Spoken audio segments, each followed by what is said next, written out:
अस्सलामुअलैकुम। I am doctor Mohammad Nabeel और इस वीडियो के अंदर मैं आपको डिटेल के साथ पढ़ाऊंगा कि सेल जंक्शंस जो होते हैं वो क्या होते हैं और आपने इस टॉपिक को कैसे पढ़ना है। देखिए, बहुत आसान सा टॉपिक है, लेकिन इसको अगर आप ना पढ़ें तो बहुत अजीब भी लगता है। क्यों लगता है अजीब? क्योंकि ये है बोरिंग टॉपिक, समझ नहीं आता, तो स्टूडेंट्स बड़े परेशान होते हैं। देखिए, मैंने इसका डेफिनेशन पहले से लिख रखा है ताकि आपका टाइम भी वेस्ट ना हो, और जहाँ से मैं वीडियो शूट कर रहा हूँ इस टाइम यहाँ लाइट भी नहीं है तो गर्मी है। ठीक है, चलिए जी। सेल जंक्शन होता क्या है और इसके साथ मैंने एमसीक्यूज़ और वाइवा क्यों लिखा हुआ है और इसका डेफिनेशन मैंने लिखा हुआ है। देखिए, ये जो टॉपिक है ना, ये पूरा इंपॉर्टेंट नहीं है। इसमें जो आपसे एमसीक्यूज़ पूछा जाएगा या आपसे वाइवा में पूछा जाएगा या आपसे पेपर में शॉर्ट क्वेश्चन पूछा जाएगा, मैं वो पॉइंट्स टारगेट करूँगा। ठीक है, इससे हटकर एक क्वेश्चन भी आपको नहीं आएगा, ये मैं कह रहा हूँ। सबसे पहले कि टाइट जंक्शंस या सेल जंक्शंस, ठीक है, सेल जंक्शंस होते क्या हैं। ये असल में आपसे एमसीक्यूज़ में सवाल पूछते हैं और आपसे वाइवा में तो मोस्टली पूछा जाता है। कहते हैं इसका डेफिनेशन बताओ। देखिए, डेफिनेशन सिंपल है। कहता है इसके डेफिनेशन में कि a cell junction is a special communication या कनेक्शंस। आप ये कहते हैं कि जो सेल जंक्शंस हैं ये कुछ क्या हैं? कनेक्शंस हैं बिटवीन टू सेल, दो सेल के दरमियान कनेक्शंस हैं। कौन से कनेक्शंस हैं? जो कि ऐसे कनेक्शंस हैं जो स्टिकिंग करते हैं, दो सेल्स को आपस में मिलाते हैं और उनके दरमियान कम्युनिकेशन करवाते हैं। इस चीज़ को हम सेल जंक्शंस कहते हैं। इसका डेफिनेशन इंपॉर्टेंट है, वाइवा में पूछते हैं। दोबारा सुन लें, सेल जंक्शंस अपने अल्फाज में बनाएं, मेरे वर्ड्स भूल जाएं। सेल जंक्शंस ऐसे कम्युनिकेशंस हैं, ऐसे कनेक्शंस हैं या फिर ऐसे कम्युनिकेशंस हैं जिससे दो सेल कनेक्ट होते हैं। नंबर 1 ऐसे भी ठीक है। या फिर ये कहते हैं कि ऐसे कनेक्शंस हैं दो सेल के दरमियान जो कि आपस में कनेक्शंस करते हैं, इसको भी सेल जंक्शंस कहते हैं। जो आपको आसान लगे वही करना। अब सेल जंक्शंस ये तो हमने पढ़ लिया, डेफिनेशन देख लिया। अब इसके कौन कौन से टाइप्स हैं। इसके टाइप्स बहुत इंपॉर्टेंट हैं। कौन सा इंपॉर्टेंट है, कौन सा क्या करना है, उसको देख लेते हैं। सबसे पहले ये हम पढ़ते क्यों हैं सेल जंक्शंस। सेल जंक्शंस या तो सेल टू सेल कम्युनिकेशन करवाता है या फिर सेल टू मैट्रिक्स कनेक्शन करवाता है। ठीक है, ये पर्पस है। अब मैं आपको ना एक छोटा सा डायग्राम बना कर दिखाता हूँ, फिर हम थ्योरी पढ़ते हैं। मिसाल के तौर पर मेरे पास एक सेल ये है, ठीक है, एक सेल ये है, ये दो सेल आपस में कनेक्टेड हैं, तो इसको क्या बोलेंगे? इसको बोलेंगे सेल जंक्शंस। जंक्शंस का मतलब है एक ऐसा पॉइंट जिसमें दो सेल मिल जाएं। ठीक है, इसको हम क्या बोलते हैं? जंक्शंस। इसको और आसान सा डायग्राम बनाएं तो ये एक सेल ये है, एक सेल ये है, इनके दरमियान जो कनेक्शंस है इसको बोलेंगे हम लोग क्या है? ये मेरे पास सेल जंक्शन है। अब इसी कनेक्शन में सारा फंडा इसी कनेक्शन का है कि इसमें कौन सी प्रोटीन है, कौन से टाइप में कौन सी प्रोटीन है और इसके अंदर आपने क्या क्या पढ़ना है, ये आपका एमसीक्यूज बन के आता है। अब तक आपने डेफिनेशन याद रखना है, बहुत इंपॉर्टेंट है, वाइवा में पूछते हैं। और आपसे ये पूछ सकते हैं कि सेल का कनेक्शन सेल टू मैट्रिक्स या दोनों, तो दोनों होंगे। ठीक है, चलें अब इसकी क्लासिफिकेशंस पढ़ते हैं। इसके क्लासिफिकेशन में जो पहला इसका क्लासिफिकेशन है, पहला टाइप है अक्लूडिंग जंक्शंस। पहला है अक्लूडिंग जंक्शन। ठीक है, नंबर 2 है इसमें कम्युनिकेशन जंक्शंस। ठीक है, नंबर 3 है एंकरिंग जंक्शंस। मैं इसीलिए शॉर्ट लिख रहा हूँ ताकि वीडियो लेंथी ना हो जाए। चले पहला पढ़ लेते हैं जिसका नाम है अक्लूडिंग जंक्शन। अक्लूडिंग नाम से पता चल रहा है ना, अक्लूड करना। क्या मतलब है अक्लूडिंग का? अभी समझ आती है आपको। अक्लूडिंग का जंक्शन का मतलब ये है टाइट, आपस में जुड़े रखना। ठीक है, यानी अक्लूडिंग जंक्शन का मतलब ये है कि एक सेल आपस में कितना जुड़ा हुआ है। ठीक है, मिसाल के तौर पर मैं ये कहूँ कि मेरे पास ये सेल है, ठीक है, और दूसरा ये सेल है। ये सेल आपस में इतना कनेक्टेड रखे हुए, इन दोनों आपस में ऐसा कनेक्शन बनाया हुआ है कि ये आपस में कोई भी इतना स्टिक है कि ये कोई भी चीज़ इधर उधर नहीं छोड़ता। दोबारा से मेरी वर्ड सुन लेना, कोई भी चीज़ इधर उधर नहीं छोड़ता, ये आपस में स्टिक है, आपस में अक्लूड है, आपस में ख़तरनाक तरीके से जुड़ चुका है, ठीक है। इसको बोलेंगे अक्लूडिंग जंक्शन। अक्लूडिंग जंक्शन में हम ये लिख सकते हैं कि ये ऐसा टाइप है जिसमें सेल जो है, जो मूवमेंट है आइंस की, मूवमेंट्स ऑफ आइंस, ठीक है, movements of ions not occurs cell to cell. आसान अल्फाज है, ठीक है, कोई कनेक्शन नहीं है सेल टू सेल के दरमियान, कोई कनेक्शन नहीं है, ठीक है। अब अक्लूडिंग जंक्शंस के अंदर एक टाइप है, अक्लूडिंग जंक्शन के अंदर एक टाइप है, ये देखें, ये आपको डिफरेंट किताबों में डिफरेंट एंगल से मिलेगा। अब मैं आपको समझाता हूँ आपसे एमसीक्यूज़ कहाँ पूछते हैं, ठीक है। उसके अंदर एक टाइप है जिसको बोलेंगे हम लोग टाइट जंक्शन, ठीक है, टाइट जंक्शन। और कुछ किताबों में अक्लूडिंग जंक्शन को ही टाइट जंक्शन का नाम दिया हुआ है कि occluding junction is also known as tight junction, तब भी ठीक है, ठीक है। या फिर इसके टाइप में भी पूछ ले तब भी आप ये समझते हैं कि अक्लूडिंग जंक्शन का टाइप टाइट जंक्शन है। अब टाइट जंक्शन का एक और नाम है जिसको बोलेंगे ज़ोनूलर ऑक्लूडेंस, ठीक है, ज़ोनूलर ऑक्लूडेंस। ये आपकी हिस्टोलॉजी लाइक क्वेश्चन में मेरे ख्याल में लिखा हुआ है, ठीक है, इसको आप पढ़ लेना। चलें जी, इसमें होता क्या है, इसमें फिर वही बात है, टाइट वर्ड सेम है, कोई भी चेंजिंग नहीं है कि दो सेल हैं, दो सेल के दरमियान कनेक्शन इतनी टाइट से बन गई है कि कोई भी आइन इधर से उधर मूव नहीं कर सकता। तो उसके एग्जांपल्स हम कहाँ पढ़ेंगे कि कहाँ पर ये चीज़ मौजूद है, तो हम लिखते हैं कि प्रेजेंट इन इंटेस्टाइन, ठीक है, प्रेजेंट इन इंटेस्टाइनल म्यूकोजा। जैसे आप स्टमक में कोई चीज़ खाते हैं ना, क्या वो इधर उधर चला जाता है डायरेक्टली? नहीं रहता, एक स्टमक के अंदर ही रहता है ना। तो स्टमक के अंदर क्या है, टाइट जंक्शंस हैं, ठीक है। अभी आपसे एमसीक्यूज़ पूछता है, मैं बताता हूँ कहाँ पे। चलें, दूसरा आपसे पूछते हैं कि और एग्जाम्पल इसके कौन से हैं, तो वॉल ऑफ रीनल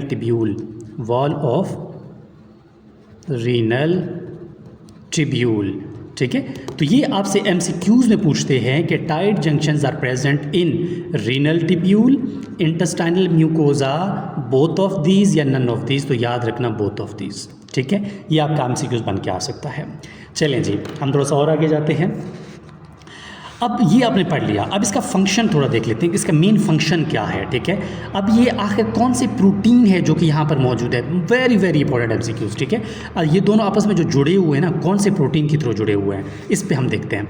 मिसाल के तौर पर ये हम अब तक क्या पढ़ रहे हैं, हम लोग अक्लूडिंग जंक्शंस की बात कर रहे हैं। एक सेल ये है, एक सेल ये है मेरे पास, ये आपस में जुड़े हुए हैं, ऐसे स्टिकिंग जुड़े हुए हैं, अक्लूड किया हुआ है कि सेल टू सेल मूवमेंट नहीं हो रहा। क्यों नहीं हो रहा? इसके अंदर क्या है, एक प्रोटीन है। अब ये कौन सा प्रोटीन है, ये आपका एमसीक्यूज़ है, वेरी इंपॉर्टेंट, ठीक है। इस प्रोटीन को एक स्पेशल नाम देते हैं जिसको बोलते हैं क्लॉडिन प्रोटीन, याद रखना नाम इसका, ठीक है, क्लॉडिन्स प्रोटीन। अब आपको बुक में ना बहुत सारे प्रोटीन्स के नाम मिलेंगे, आपने फिलहाल ये याद रखना है, ठीक है। बुक में सिर्फ प्रोटीन्स लिखा हुआ है, और भी बहुत सारे नाम से, आपने सिर्फ एक का नाम याद रखना है, क्लाउडिन्स। अगर पूछ ले कि क्या है, वो स्टार्च है, लिपिड्स हैं, तो याद रखना वो प्रोटीन्स हैं, ठीक है। बस इस चीज़ का आपने याद रखना है। अब बात करते हैं कि टाइट जंक्शंस का फंक्शन क्या है। इसका फंक्शन सिंपल है, जल्दी लिखें ताकि टाइम वेस्ट ना हो, इसको मैं यहीं पर लिख रहा हूँ, ठीक है। फंक्शंस क्या हैं टाइट जंक्शन के या अक्लूडिंग जंक्शन के, तो आप खुद ही बताओगे। जब सेल टू सेल कनेक्शन नहीं होगा तो स्टेबिलिटी होगी, ठीक है। सेल के अंदर क्या होगा, स्टेबिलिटी होगी, सेल के अंदर स्टेबिलिटी होगा, सेल के अंदर स्ट्रेंथ होगी, ठीक है, स्ट्रेंथ, स्टेबिलिटी। इसके अलावा ये क्या है, ये परमिएबल है, ऐसे जंक्शंस जो कि परमिएबल। अब आपसे ना बुक में एक लाइन कहता है कि यार इसमें ना आइंस की एक दूसरे के साथ कनेक्शन होती है। पहले तो मैंने कहा कि किसी चीज़ की भी नहीं होती, लेकिन याद रखना एक यहाँ पर एमसीक्यूज आएगा कि कौन सी चीज़ है जो कि अक्लूडिंग जंक्शंस में मूव करती है। हमने तो पढ़ा हुआ है कोई चीज़ मूव नहीं करती, लेकिन एक चीज़ है जो कि जो आइंस होते हैं, आइंस मूव करते हैं। क्यों? क्योंकि ये एक दूसरे से क्या है, परमिएबल है। वाटर करेगी, याद रखना, पोटाशियम, ठीक है, वाटर, पोटाशियम, सोडियम, और हाँ, वाटर, पोटाशियम, सोडियम, ये जो है एक यहाँ से दूसरी जगह पर मूवमेंट कर सकते हैं। क्यों कर सकते हैं? क्योंकि इनकी क्या है, ये यहाँ पर इनकी परमिएबिलिटी है। तो इस पॉइंट को आपने कतई नहीं भूलना, ठीक हो गया। चलें जी, यहाँ पर कंप्लीट हो जाता है हमारा अक्लूडिंग जंक्शन। अब अक्लूडिंग जंक्शन के बाद हमने कम्युनिकेटिंग जंक्शन पढ़ना है, ठीक है। चलें जी, ये वीडियो असल में बना रहा हूँ एक स्टूडेंट के रिक्वेस्ट से, तो बस इसीलिए, ताकि आपको भी हेल्प मिल जाए। चलें जी, अब हम पढ़ेंगे कम्युनिकेटिंग जंक्शन। कम्युनिकेटिंग नाम से ज़ाहिर है कम्युनिकेशन हो रहा है, कम्युनिकेटिंग जंक्शन। कम्युनिकेटिंग जंक्शन में क्या होगा? देखिए, नाम से ज़ाहिर है कम्युनिकेट करना, यानी इसमें क्या होगा, इसमें सेल क्या करेगा, इसके थ्रू इन जंक्शंस, जो कि कौन से जंक्शंस हैं, कम्युनिकेटिंग, यानी कोई ऐसा जंक्शन है जो सेल टू सेल कोई कम्युनिकेशन करा रहा है। पहले में हमने देखा कोई कनेक्शन नहीं हो रहा था कम्युनिकेशन, इसमें होगा। इस पर क्या लिखेंगे कि ऐसा सिस्टम है, ऐसा जंक्शन है जो कि कनेक्ट करेगा, connect cytoplasm of adjacent sales, यानी कोई ऐसा कम्युनिकेशन है जो कि सेल टू सेल यानी दो सेल के साइटोप्लाज्म का कनेक्शन करेगा। यानी एक सेल ये है, दूसरा सेल हमारे पास ये है, ठीक है। इसके अंदर कोई ऐसा कम्युनिकेशन पैदा करेगा कि यहाँ पर साइटोप्लाज्म से ये चीज़ यहाँ जा सकता है और ये चीज़ मूव करके यहाँ पर आ सकता है, यानी कि कम्युनिकेशन हो रही है। ऐसे कनेक्शंस जो कि कम्युनिकेशन करवा दें, इसको बोलेंगे हम लोग कम्युनिकेटिंग जंक्शंस। इसके अंदर कौन सी प्रोटीन्स है ये हम बात करेंगे। पहले हमने पढ़ा था ना कि कौन सी क्लाउडिन प्रोटीन्स था, इनके अंदर कौन सी प्रोटीन है ये भी मैं डिस्कस करता हूँ, ठीक है। चलें जी, अब हम पढ़ते हैं इसको कि और क्या करता है ये एडजेसेंट। इसके अलावा ये करवाएगा इंट्रासेलुलर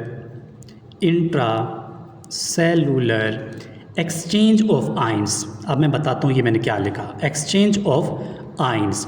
देखें ये क्या है, इंट्रासेलुलर है, ये बाहर एक्स्ट्रा सेलुलर है। इंट्रासेलुलर सेल एक जगह से दूसरी जगह इंट्रासेलुलरी क्या कर सकते हैं, एक्सचेंज कर सकते हैं, लेकिन इंट्रासेलुलर से एक्स्ट्रा सेलुलर के लिए कोई भी रास्ता नहीं है। तो आपसे एमसीक्यूज आएगा कि कौन सा कम्युनिकेटिंग जंक्शन है जिसमें सिर्फ और सिर्फ इंट्रासेलुलर यानी इंट्रासेलुलर एक्सचेंज ऑफ आयंस हो सकता है, तो वो कम्युनिकेटिंग जंक्शन है, ठीक है। ये भी आपका एमसीक्यूज है। चलें जी, इसके अंदर मज़ीद दो टाइप्स हैं, ठीक है। इसके अंदर मज़ीद दो टाइप्स हैं। कौन कौन से टाइप्स हैं? एक है गैप जंक्शन, एक है गैप जंक्शन, दूसरा है आपके पास केमिकल स्नैप, दूसरा है केमिकल स्नैप। आसान है, गैप जंक्शन पढ़ते हैं पहले। गैप जंक्शन का मतलब क्या है? गैप जंक्शन को एक और भी नाम देते हैं, आपसे एमसीक्यूज़ में पूछा जा सकता है। गैप जंक्शंस को एक और नाम देते हैं जिसको बोलते हैं नेक्सिस जंक्शंस, ठीक है। गैप जंक्शंस या नेक्सिस जंक्शंस, इसमें क्या होगा, इसमें जो हमारे पास जो प्रोटीन हो, इसमें सिर्फ प्रोटीन्स का डिफरेंस है। जो प्रोटीन होगा ना, यानी ये एक सेल है हमारे पास, ये दूसरा सेल है, ठीक है। इनके दरमियान जो गैप बना रहा है ना, इनके दरमियान जो प्रोटीन है, इस प्रोटीन का एक स्पेशल नाम है, उसको बोलेंगे कनेक्सेंस प्रोटीन, ठीक है। इसको बोलेंगे connexins protein. Connexins proteins are present in which type of communicating junction, non communicating junctions, या फिर केमिकल स्नैप, या फिर अक्लूडेंस। तो याद रखना ये गैप जंक्शंस के अंदर यानी कम्युनिकेटिंग जंक्शन के अंदर मौजूद होता है। वेरी वेरी इंपॉर्टेंट एमसीक्यूज, ठीक है, याद रखना ये बात। चलें जी, नेक्स्ट हम पढ़ते हैं कि इसके अंदर स्ट्रक्चर जो मैंने बता दिया, ये स्ट्रक्चर क्या है, ये दो सेल्स हैं, सेल के अंदर क्या है, ये जो दरमियान वाला प्रोटीन है जिसके अंदर कनेक्शन प्रोटीन्स होगा तो वो हमारे पास गैप जंक्शन होगा। ये बात आपने याद रखना है, और कोई स्पेसिफिक ऐसी चीज़ नहीं है, ठीक है। अच्छा, ये जो है ना, ये एक्सचेंज करता है केमिकल्स के लिए, एक्सचेंज केमिकल्स। बात वही है जो मैंने कम्युनिकेटिंग जंक्शन की बात की। मैंने कहा ये एक्स्ट्रा सेलुलर एक दूसरे से दूसरी जगह पर जा सकते हैं, तो इसके लिए एक बुक में एक वर्ड लिखा हुआ है कि केमिकल एक्सचेंज भी करता है। तो आपने ये वर्ड याद रखना है कि केमिकल एक्सचेंज भी करता है। आयंस कौन कौन से? सोडियम आयंस कर सकता है, पोटाशियम आयंस कर सकता है, कैल्शियम आयंस कर सकते हैं, ठीक है। जो मैंने आयंस यहाँ पर लिखे हैं ना, ये आप लोग याद रखने कौन कौन से आयंस जो है वो एक जगह से दूसरी जगह जा सकते हैं। अच्छा, दूसरी बात हम यहाँ पे लिखते हैं chemical snap.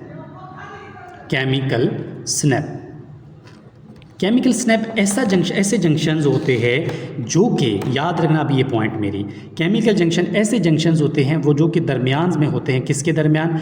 Muscle to nerve या फिर नर्व टू नर्व। ऐसे जंक्शन जो मसल टू नर्व हों या नर्व टू नर्व हों या नर्व फाइबर्स हों, तो इसको हम हमेशा यही बोलेंगे कि ये केमिकल स्नैप्स होते हैं। आपने अक्सर फिजियोलॉजी में नहीं पढ़ा तो पढ़ लोगे कि यार स्नैप्सिस हमारे पास होते हैं, गैप बिटवीन टू न्यूरॉन्स, ठीक है, प्री स्नैप्टिक न्यूरॉन, पोस्ट स्नैप्टिक न्यूरॉन्स। फिर वही बात आती है ना कि न्यूरॉन्स में हम लोग स्नैप का वर्ड इस्तेमाल करते हैं, तो केमिकल स्नैप यानी कि कौन से जंक्शंस हैं ये केमिकल स्नैप जंक्शंस हैं। कौन से, किसके टाइप, कम्युनिकेटिंग जंक्शंस के टाइप्स हैं, ठीक है, muscle to fibres, muscle to nerve fibres या नर्व फाइबर्स टू यानी कि नर्व टू नर्व फाइबर्स। तो इसके दरमियान जो भी कनेक्शन होगा इसको हम बोलेंगे हमारे पास ये केमिकल स्नैप होता है।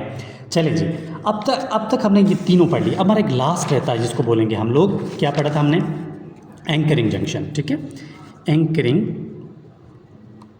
एंकरिंग मैं बताऊंगा फिर कि इसके अंदर आपने क्या क्या नहीं भूलना, बाकी सिंपल भूल भी जाओ, कोई परेशानी की बात नहीं। एंकरिंग जंक्शन जो कि वेरी वेरी इंपॉर्टेंट, सिर्फ एक पॉइंट जो कि आपने अच्छे तरीके से याद रखना है। चलें जी, ये एंकरिंग जंक्शन जो है ना, इसके होते हैं 3 टाइप, ठीक है। पहला टाइप है इसको बोलेंगे एडहेरिंग जंक्शन, एडहेरिंग जंक्शन। अब एडहेरिंग जंक्शन ही सारा गेम है एडहेरिंग जंक्शन का। इसमें क्या होगा, एडहेरिंग जंक्शन का मतलब ये है कि इसमें कनेक्शन होती है, यानी कि अगर मैं पूरे एंकरिंग जंक्शन की बात करूँ ना, तो इसका फंक्शन क्या है, इसका फंक्शन है कि ये क्या करता है, ये एडहेर करता है यानी कि कनेक्ट करता है, कनेक्ट नेबर, एन का मतलब नेबर, पूरा लिख लेना, ठीक है, नेबर सेल्स यानी जो आसपास के सेल्स हैं ना उनको कनेक्ट करता है आपस में, इसको हम एडहेरिंग या एंकरिंग जंक्शंस कहते हैं। उसके अंदर पहला टाइप है ये एंकरिंग जंक्शन के अंदर पहला टाइप जो है एडहेरिंग जंक्शन। एडहेरिंग जंक्शन के अंदर क्या होगा, याद रखना मेरी बात कि ये जो एडहेरिंग जंक्शन है इसका पहले मैं डायग्राम बनाता हूँ। ये पहला सेल है हमारे पास, ठीक है, ये हमारे पास दूसरा सेल है। अब आपने ना यहाँ पर एमसीक्यूज़ पे गौर करना है। पहले यहाँ पर एक प्रोटीन इस तरह निकला होगा, यहाँ पर एक प्रोटीन निकला होगा, एक इस तरह निकला प्रोटीन निकला होगा, एक इस तरह प्रोटीन निकला होगा, एक इस तरह। अब इसके अंदर जो प्रोटीन्स है ना, ये कौन से प्रोटीन्स हैं, इसका नाम इंपॉर्टेंट है, वेरी वेरी इंपॉर्टेंट एमसीक्यूज़। तो यहाँ पर जो हमारे पास प्रोटीन है इसको बोलेंगे कैडहेरिन प्रोटीन, या फिर इसको ई कैडहेरिन प्रोटीन भी कहते हैं। ये इंतहा इंपॉर्टेंट एमसीक्यूज़, नहीं भूलना, ठीक है। चलें जी, ये हो गया।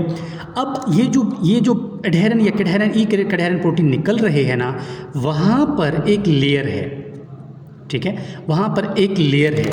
किस चीज़ का लेयर है, इसको बोलेंगे लिपिड लेयर है, ठीक है, लिपिड लेयर है। उस लिपिड लेयर को क्या बोलेंगे, प्लैग या प्लैग, PLAQUE, प्लग या प्लैग, ये बोलेंगे इसको, ठीक है। इस पॉइंट को नहीं भूलना। प्लैग्स या लिपिड लेयर, जो प्लैग है उससे क्या निकलते हैं, उससे कुछ इस तरह के प्रोजेक्शंस निकलते हैं जिसको हम प्रोटीन्स का नाम देते हैं, उसको स्पेसिफिकली कैडहेरिन या ई कैडहेरिन प्रोटीन बोलेंगे, ठीक है। ये ऐसे जंक्शंस हैं जो कि आपस में अगर कॉन्टैक्ट भी हो जाए ना तो इससे कोई फ़र्क नहीं पड़ता सेल्स में। ये कहाँ मौजूद होते हैं ये मैं बताऊँगा, फिर क्लियर हो जाएगा। ये प्रेजेंट होते हैं हमारे पास लिपिड, ठीक है। चलिए ये मैं क्लियर करता हूँ फिर आपको सही समझ आएगी। ये एडहेरिन के लिए याद रखना है, ठीक है।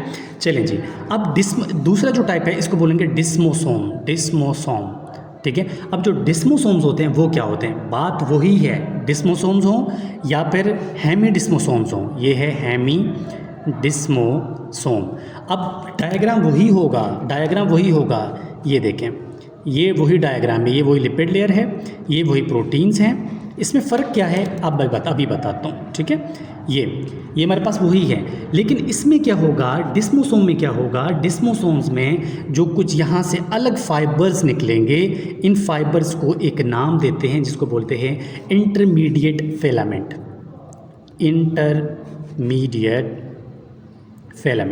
अब आपने क्या याद रखना है, आपसे ये पूछा जाएगा कि इंटरमीडिएट फिलामेंट जो कि प्रोजेक्शंस निकल रहे हैं ये एंकरिंग जंक्शंस के कौन से टाइप से निकलते हैं, तो डिस्मोसोम, ठीक है, इसको नहीं भूलना है आपने।